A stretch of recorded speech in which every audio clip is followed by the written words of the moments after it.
इंराजि मायथाइ गोदान बोसोर 2026 इं मायथाइनि बयनिसिमबो गाहाम हामलायनाय खुलुमनायखौ बावहरग्रोनाय जाबाय। दिनै आं सिखनाजार आन्चलिक दुलाराय बाथौ गौथुमनि आफादगिरि जानानै आं बेखौनो बयनिसिमबो फोरमायनो आखायाव लादों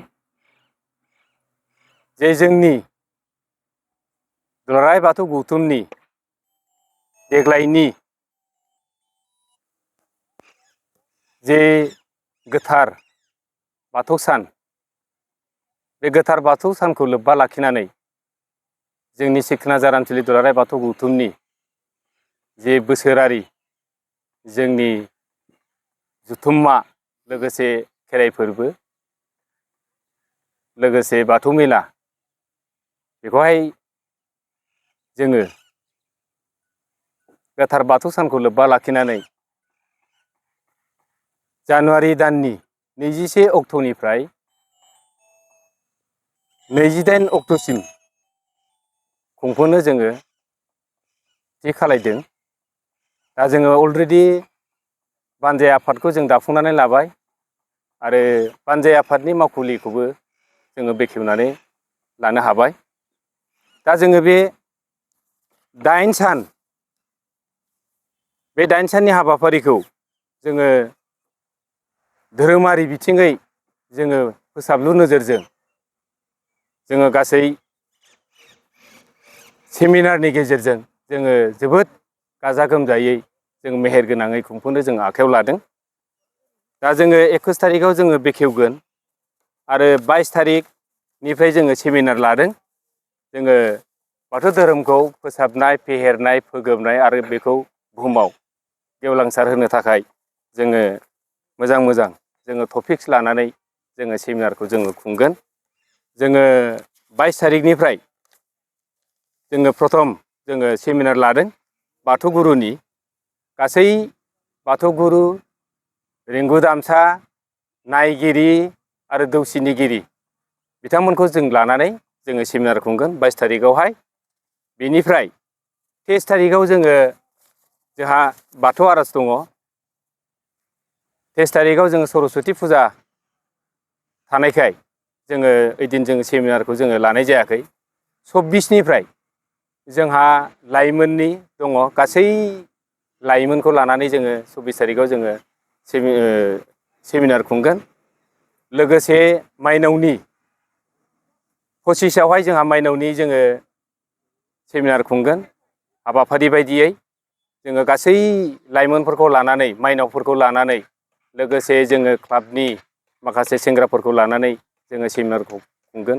उद्दिस'आ जाहैबाय जोङो माइनाव आरो लाइमोनखौ जोङो धोरोमनि बिथिङै जोङो बिसिनि गोरबोआवहाय जोङो सोनानै होनाय बे लादों जोङो। बेनिफ्रायहाय जोङो 26आवहाय जोंहा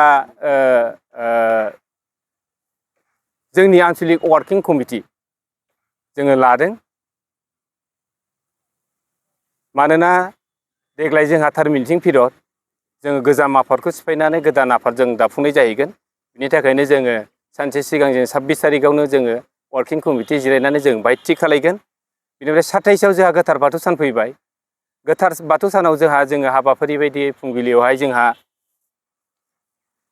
फिरफिला उरायहोनाय, बेनिफ्राय गोथैसि बावनाय, बेनिफ्राय बाथौ आर'ज आरो बिनि उनावहाय जोंहा थान्दै मेल। जोङो बे थान्दै मेलावनो गोजाम आफादखौ सिफायनानै जों गोदान आफाद जोङो गोख्रोङै जोङो दाफुंनानै लानाय जागोन। बेनिफ्राय जोंहा गेवलां मेल दङ। ओइदिननो 27आव जोंहा गेवलां मेल दङ। गेवलां मेलाव जोङो आलासि हिसाबै जोङो हाबाफारियाव सोनानै लादों। बेखेवगिरि हिसाबै जोंहा महिम चन्द्र बसुमतारी, दुलाराय बाथौ गौथुमनि नेहाथारि, बिथाङा जोंनि बे गेवलां मेलखौ बेखेवनानै होगोन। लोगोसे बराय बिबुंथि दङ जोंहा बिजेन्द्र बसुमतारी, मासिगिरि बानजाय आफादनि मानगेर बिथाङा बराय बिबुंथिखौ होगोन।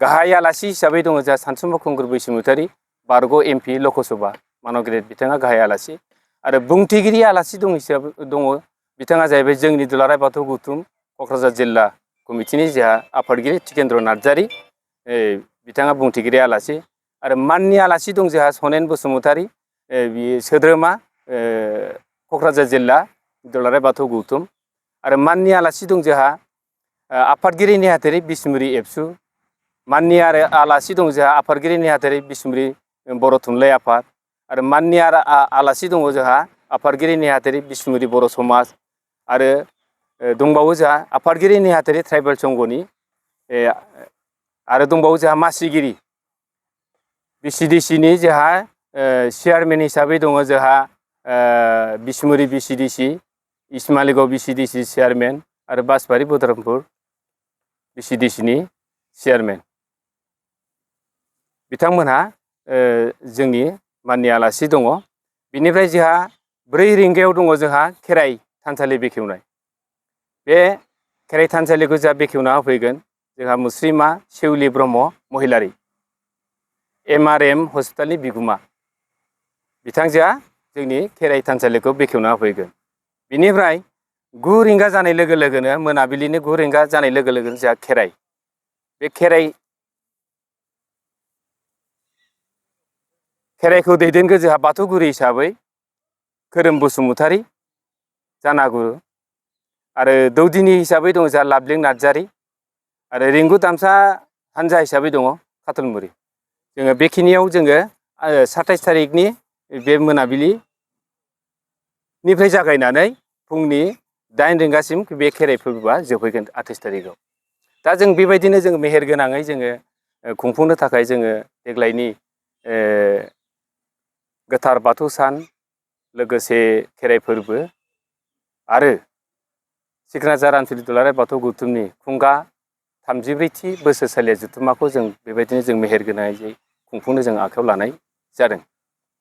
बेनिखायनो आङो सिखोनाजार आनसलिक दुलाराय बाथौ गौथुमनि आफादगिरि जानानै आङो गोसो गोरबोजों गासै जोंनि ओनसोलनि गासै गामिनि बाथौ धोरोम सिबियारि रायजो राजा आइ आफा बयखौबो गावनि आंगो बाथौ धोरोमखौ मान होनानै सनमान होनानै जाहाथे जागायनायनिफ्राय 21 थारिखनिफ्राय 28 थारिखसिम लैहोर लैहोर फैनानै बे जोंनि बे गेदेर बे हाबाफारिखौ जाफुंनायाव मदद आरो हेफाजाब होनो थाखाय आं बयखौबो गोसो गोरबोजों खावलायहरनाय जाबाय। गोजोन्थों।